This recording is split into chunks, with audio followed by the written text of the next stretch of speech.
Okay.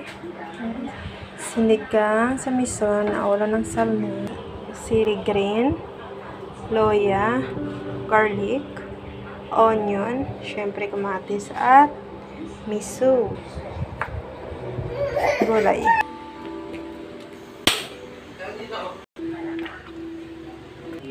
Ginis.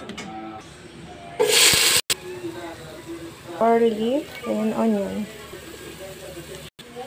Palambutin ko lang yung kamatis. Tapos, pag malambot na yung kamatis, ilalagay ko na mamaya yung miso. Igisa na natin.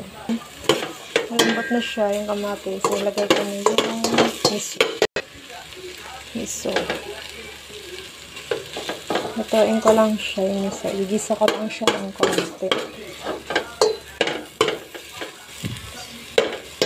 After 5 minutes, pwede na ilagay yung isda. Okay. Nilagay ko na yung isda.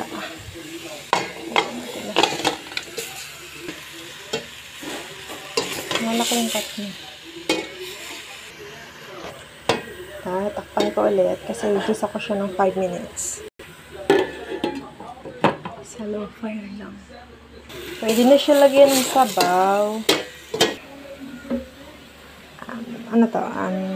Sabaw ng sinaing. Lagay lang natin. Dagdagaan para maraming sabaw. Ayan. So, pakuluan lang siya. Lalakasan ko na yung apoy para madali siya kumulo.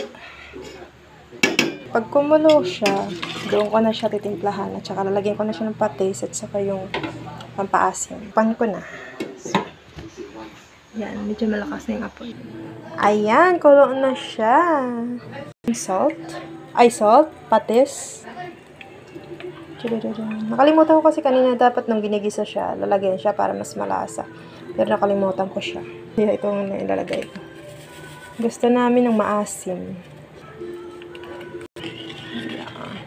Ang dami yatang sabaw, oh my gosh.